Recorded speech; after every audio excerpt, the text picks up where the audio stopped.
പ്രായപൂർത്തിയാകാത്ത കുട്ടികളുടെ അശ്ലീല ദൃശ്യങ്ങൾ ഫോണിൽ സൂക്ഷിച്ച പ്രതിപിടിയിൽ അസം സ്വദേശി സിദ്ദിഖുൽ ഇസ്ലാമിനെയാണ് തൃക്കാക്കര പോലീസ് പിടികൂടിയത്. പ്രതിക്കെതിരെ പോക്സോ നിയമപ്രകാരം കേസെടുത്തിട്ടുണ്ട്. വിഷ്ണു സുരേഷാണ് ചേരുന്നത് കൊച്ചിയിൽ നിന്ന് വിവരങ്ങളുമായി. വിഷ്ണു, ഇതെന്താണ് സംഭവം? ഏത് സാഹചര്യത്തിലാണ് ഇത് കണ്ടെത്താനിടയായത്? കൂടുതൽ വിവരങ്ങൾ പറയും.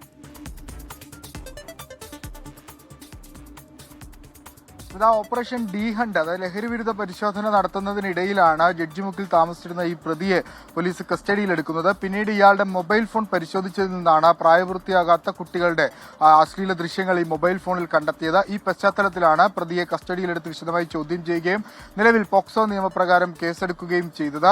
ഈ ലഹരി വിരുദ്ധ പരിശോധന കൂടുതൽ ശക്തമാക്കി ഇത്തരം ഇടങ്ങൾ, പ്രത്യേകിച്ച് ഈ ഇതര സംസ്ഥാന തൊഴിലാളികൾക്ക് താമസിക്കുന്ന ഇടങ്ങളിൽ പരിശോധന ശക്തമാക്കാൻ തീരുമാനിച്ചിട്ടുണ്ട്.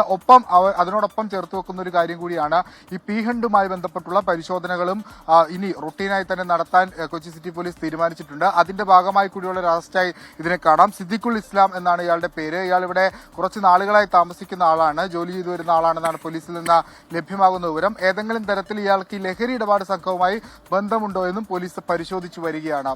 സ്മിത, വിഷ്ണു സുരേഷാണ് വിവരങ്ങളുമായി നമുക്കൊപ്പം ചേർന്നത്.